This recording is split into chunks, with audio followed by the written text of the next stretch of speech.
Friends, welcome back to my YouTube channel. आज की इस वीडियो में हम कर रहे हैं फार्मासिस्ट जो एग्ज़ाम हुआ था 6 मई को, उसकी सेकंड शिफ्ट के GS GK part. Question number 1, which of the following are the basic structural and functional unit of life. कौन सी जीवन की मूल संरचनात्मक और कार्यात्मक इकाई है? दैट इज़ सेल, कोशिकाएँ। सेल के बारे में देख लेते हैं। इसकी डिस्कवरी किसने की और कब की? रॉबर्ट हुक ने की थी।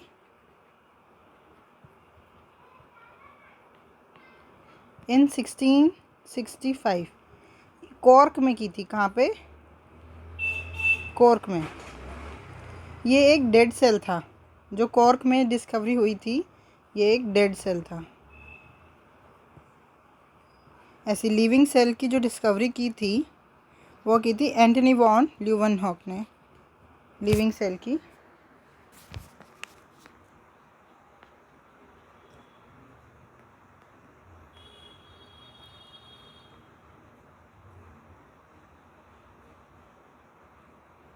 कब की थी ये? रॉबर्ट हुक ने डेड सेल की डिस्कवरी की थी 1665 में। एंटनी वॉन ल्यूवेनहॉक ने लिविंग सेल की डिस्कवरी की थी कब? इन 1674। और कहाँ पे की थी ये? पॉन्ड वाटर में की थी।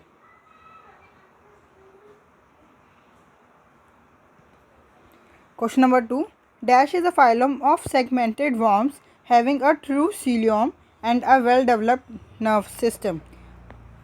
डैश खंडित कृमिकों का एक संघ है जिसमें एक वास्तविक सीलोम और एक अच्छी तरह से विकसित तंत्रिका तंत्र होता है। That is annelida. Option number 1 is the correct answer. Annelida is a phylum of segmented worms having a true coelom and a well developed nerve system. Question number 3, article dash of the constitution of India states that it shall be the duty of every citizen. Duty से क्या पता चल रहा है? ये fundamental duty होगी of every citizen of India to promote harmony and the spirit of common brotherhood amongst all the peoples of India, transcending religious, linguistic and regional and sectional diversities, and to renounce practices derogatory to the dignity of women। ये है fundamental duties. देखो fundamental duties आती है article number 51A के तहत। इसके अंदर कितनी ड्यूटीज़ है एट प्रेजेंट? प्रेजेंट में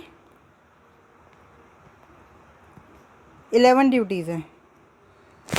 कैसे जब देखो ए से हमारे को क्या पता चल रहा है कि ये बाद में ऐड हुआ है।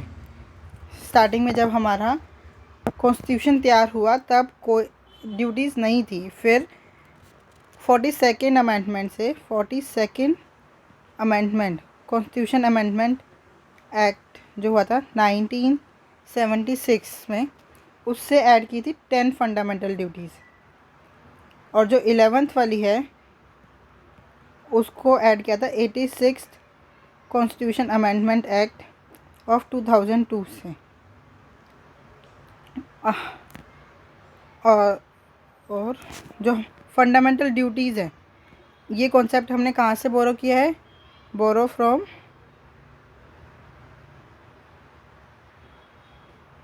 USSR। थोड़ा सा और स्पेस चाहिए, पेन चेंज कर लेते हैं फिर पता चल जाएगा। ये जो फंडामेंटल हमारी जो ड्यूटीज़ है ना वो नॉट एनफोर्सिएबल है। हम उनको लेके कोर्ट में नहीं जा सकते हैं। नॉट एनफोर्सिएबल, ठीक है। और fundamental duties only applicable to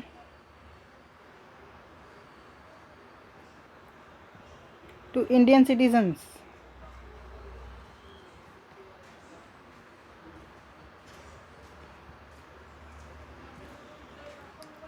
ठीक है। Question number 4, which of the following minerals is essential for proper hydration and electrolyte balance. निम्नलिखित में से कौन सा खनिज उचित जल योजन और इलेक्ट्रोलाइट संतुलन के लिए आवश्यक है? That is potassium. Potassium is essential for proper hydration and electrolytic balance.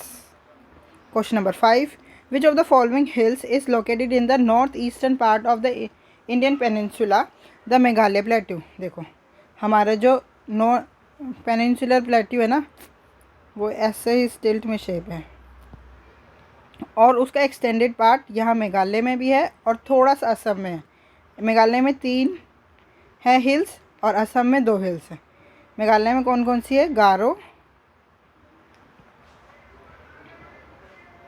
खासी, ये गारो है, ये खासी है, ये जयंतिया है, और जो असम में है ये है मिकिर, ये रिंगमा।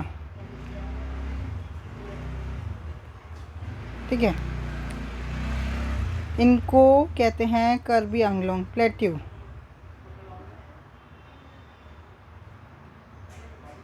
B plateau. तो उन्होंने कौन से पूछी है कि कौन सी है? देखो, अरावली नहीं है, खासी मैंने आपको बताई ये नहीं, तो option number 2 is the correct answer. Nilgiri भी नहीं है और विंध्या भी नहीं है। जो हमारी नर्मदा रिवर है ना, वो सतपुड़ा और विंध्या इनके बीच से बहती है, तो विंध्या तो नॉर्थ ईस्टर्न में है ही नहीं, ये विंध्या रेंज है, ये Satpura range. Question number 6, the 63rd national open athletics championship 2024 took place at which of the following stadium? कौन से स्टेडियम में हुआ था 63rd national open athlete championship? ये हुआ था Shri Kanteerava stadium, Bengaluru. Option number 3 is the right answer. Question number 7, what was the original name of Swami Vivekananda? Swami Vivekananda का original name क्या था, मूल नाम क्या था? Narendranath Datta. Narendranath Datta is the original name of Swami Vivekananda. देखो, हमने कल पढ़ा था कि जो स्वामी दयानंद सरस्वती हैं,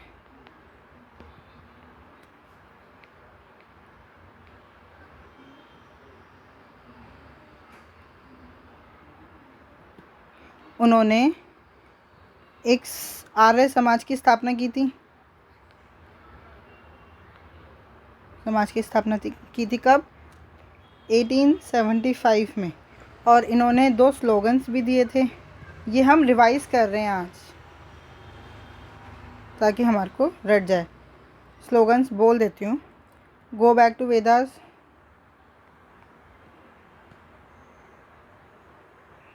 एंड इंडिया फॉर इंडियंस।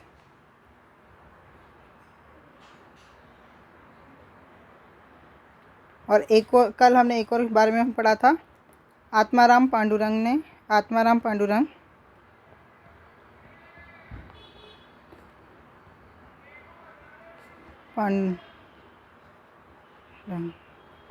इन्होंने प्रार्थना समाज की स्थापना की थी। कब? 1867 में। ठीक है,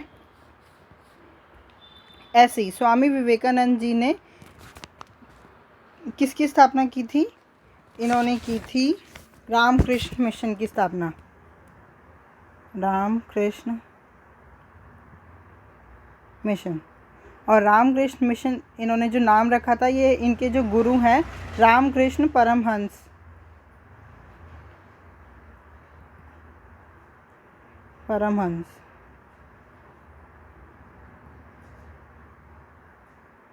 उनके नाम पे इन्होंने इस मिशन का नाम रखा था रामकृष्ण मिशन।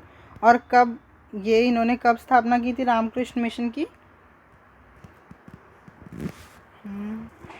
1897 में। यहाँ पे भी स्पेस था बट मैंने ऊपर लिख दिया। Question number 8, as of January 2024 which of the following languages is not included in the 8th schedule of the constitution of India? सबसे पहले तो हमें पता होना चाहिए 8th जो शेड्यूल है हमारा, उसमें कितनी लैंग्वेजेस हैं एट प्रेजेंट? अभी 22 लैंग्वेजेस हैं।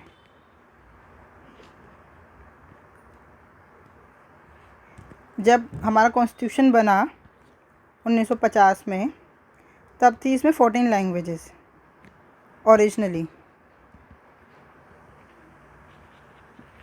कितनी थी? 14 लैंग्वेजेस।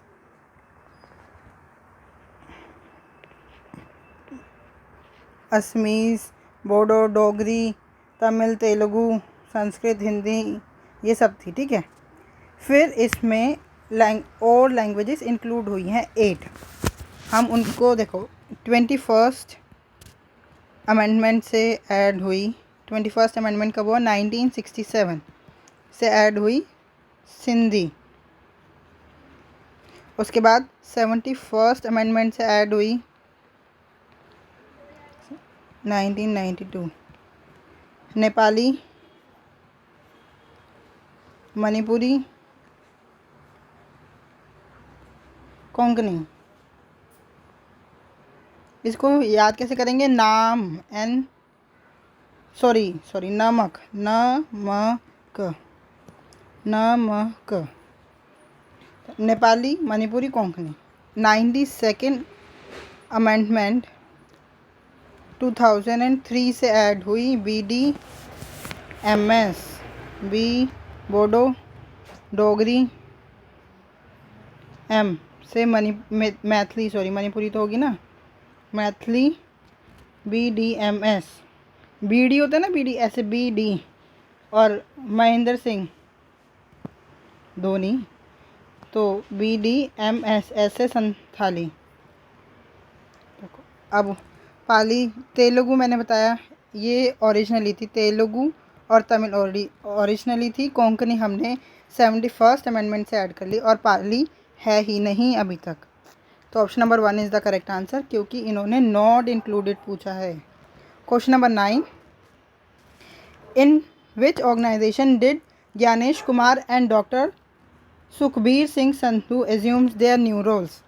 ये कौन से ऑर्गेनाइजेशन में हुआ है? Election commission of India. Election commission of, मैंने आपको कल की वीडियो में बताया था, जो इलेक्शन कमीशन ऑफ इंडिया होती हैं ये पहले तो सिंगल मेंबर्ड बॉडी थी, मींस इसमें चीफ इलेक्शन कमिश्नर ही होते थे, बट 1989 से ये मल्टी मेंबर्ड बॉडी बन गई थी।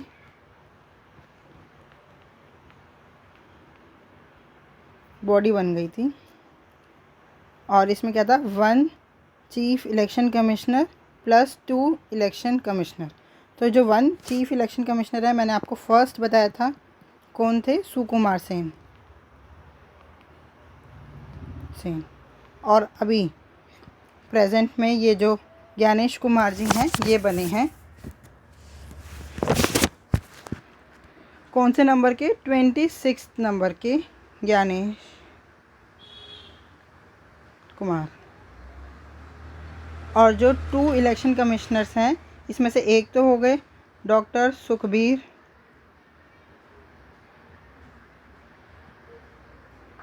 सिंह, और जो दूसरे हैं वो हैं एट प्रेजेंट में विवेक जोशी।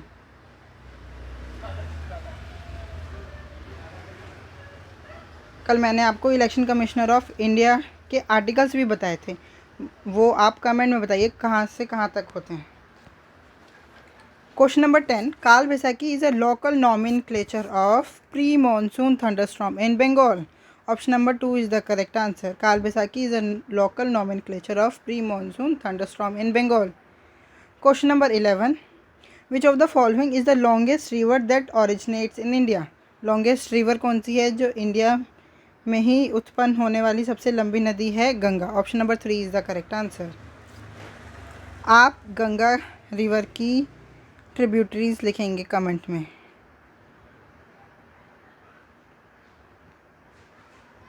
ठीक है, ये आपका होमवर्क है। Question number 12, which of the following river is famous for Champakkulam boat race organised in Kerala? Champakkulam boat race कौन सी रिवर पे होती है?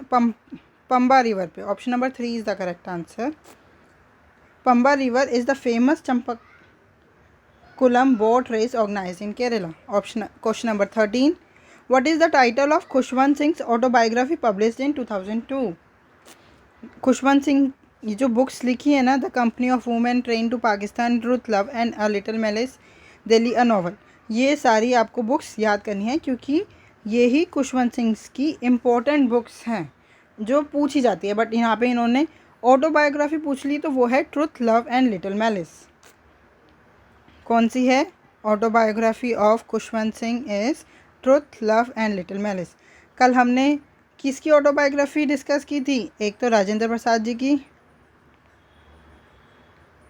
प्रसाद जो थी आत्मकथा, और एक एपीजे अब्दुल कलाम, एपीजे अब्दुल कलाम जी की, एपीजे अब्दुल कलाम जी की क्या थी? Wings of fire.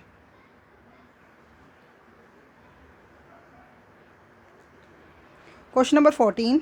In the context of income approach to calculating GDP, how are computed rent and self-employment income treated? They are included to account for non-monetary contribution to the economy. They are considered part of the net exports component. They are included as part of the compensation of employees. They are excluded from the calculation as they do not involve monetary transactions. इसका answer क्या होगा? Answer is income approach to calculating GDP. They are included to account for non-monetary transaction of the economy. Option number 1 is the correct answer. Question number 15.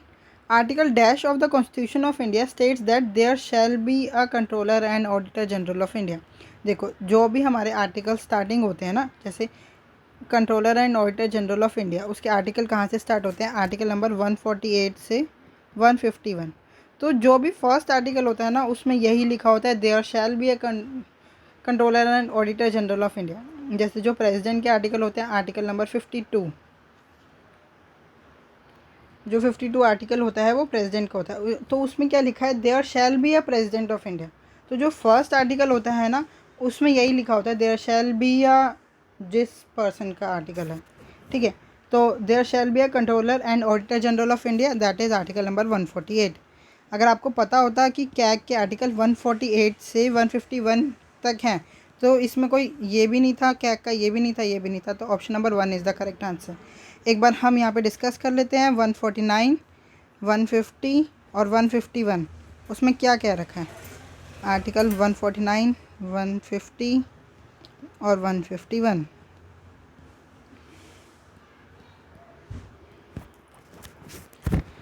Article number 149 बात करता है duties and powers of CAG, duties and powers of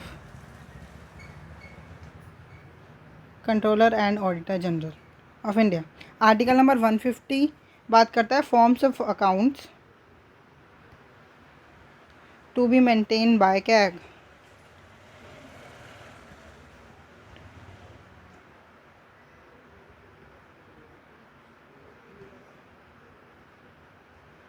CAG. और article number 151 बात करता है submission and presentation of audit reports.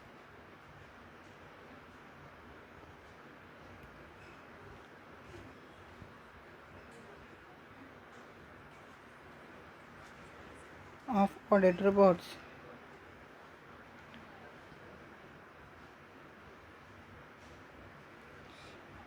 Question number 16. What is the relationship between the central bank's discount rate and the supply of money in the banking system? देखो जब central bank means RBI, India का central bank कौन सा है? RBI, जब वो discount कर देगा तो जो कमर्शियल बैंक है वो अपना पैसा जो वो लोन के थ्रू देते पब्लिक में, वो पार्क करेंगे आरबीआई के पास, मतलब आरबीआई के पास देना चाहेंगे ताकि उनको ज़्यादा अमाउंट मिले, तो वो पब्लिक में नहीं देंगे लोन, मीन्स सप्लाई कम हो जाएगी मार्केट में। तो क्या इससे क्या पता चल रहा है? अगर सेंट्रल बैंक डिस्काउंट कर देगा तो कमर्शियल बैंक्स अपना पैसा सेंट्रल बैंक के पास रखना चाहेंगे, पार्क करना चाहेंगे, इसलिए मार्केट में सप्लाई डिक्रीज़ हो जाएगी मनी की। इसलिए आंसर क्या हो जाएगा? A higher discount rate decreases the supply of money. Option number 1 is the correct answer. I hope आपको समझ आ रहे होंगे क्वेश्चंस। कोई भी अगर आपको डाउट है तो आप हमसे जुड़ सकते हैं @maths PS1, ये हमारा टेलीग्राम ग्रुप है। Thank you. Question number 17. Where was the CCOM hurdle at India science festival in January 2024 held? CCOM hurdle at India science festival कहाँ पे हुआ था? ये IISER Pune. Option number 1 is the correct answer. Question number 18. What is the name of the anti-pesticide bodysuit unveiled by Union Minister Dr. Jitendra Singh to protect farmers from harmful pesticide exposure? क्या नाम था उसका? Anti-pesticide bodysuit, that is किसान कवच. Option number 2 is the correct answer. Question number 19. Based on the suggestions of which Indian reformer was a new law passed by the British officers in 1856 permitting widow remarriage?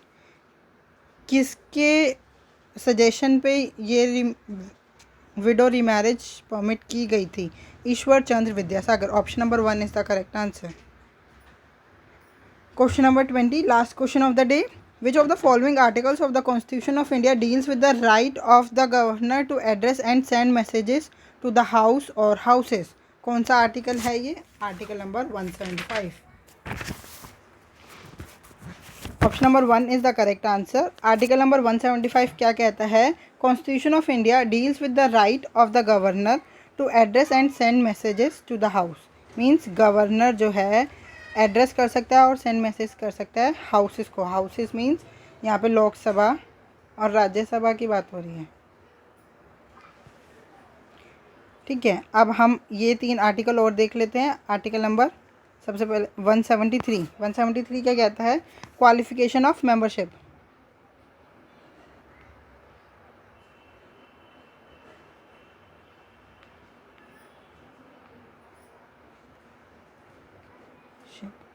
देखो क्या क्या qualification होती है. होनी चाहिए, must be a citizen of India.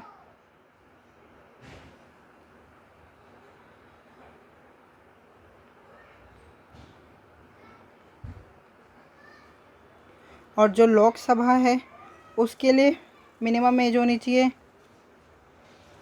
25 years. और राज्यसभा के लिए मिनिमम एज होनी चाहिए 30 ईयर्स इलेक्शन लड़ने के लिए, है ना. आर्टिकल नंबर 174 देख लेते हैं अभी, उसमें क्या लिखा हुआ है. आर्टिकल नंबर 174 में लिखा है कि सेशन होने चाहिए गवर्नर के. सेशंस. प्रोरोगेशन मीन्स होता है सदन के सत्र को स्थगित करना या समाप्त करना. प्रोरोगेशन समाप्त करना या स्थगित करना. भंग करना नहीं, भंग करना होता है डिसोल्यूशन करना.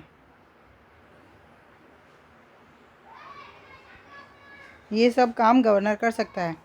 सेशन भी होने चाहिए. मैक्सिमम 3 सेशन होते हैं एक साल में और मिनिमम 2. मैक्सिमम गैप 2 सेशन में कितना हो सकता है? 6 मंथ्स का. ठीक है. और जो डिसोल्यूशन होता है मतलब भंग वो बस गवर्नर लोकसभा को ही भंग कर सकता है. सॉरी, लेजिस्लेटिव, लोकसभा नहीं, लेजिस्लेटिव असेंबली को. लोकसभा राज्यसभा गलती से मैंने लिख दिया. ये गवर्नर की बात हो रही है तो यहाँ पे आएंगे लेजिस्लेटिव असेंबली और लेजिस्लेटिव काउंसिल. अब हम देखते हैं आर्टिकल नंबर 172. उसमें क्या बात हुई है? वो है duration of state legislature.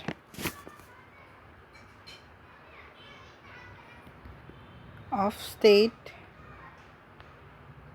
Legislature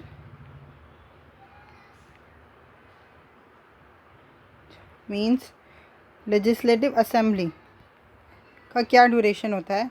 5 years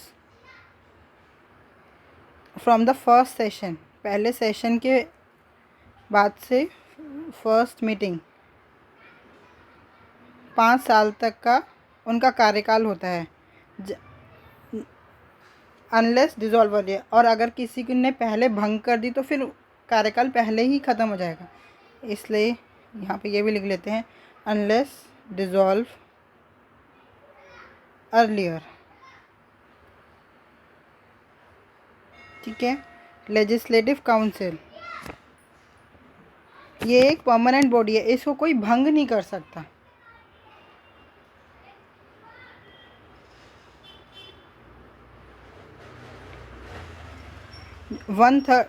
legislative council के जो 1/3 मेंबर होते हैं ना, 1/3 member retire every 2 years. 1/3 member retire every 2 years.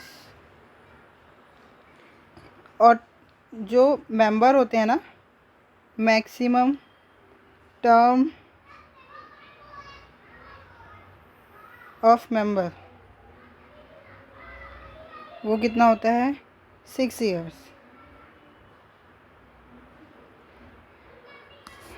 आई होप आपको समझ में आया है। आपको अगर कोई भी डाउट है तो आप हमसे जुड़ सकते हैं @mathsps1. Thank you. Keep learning, keep practising.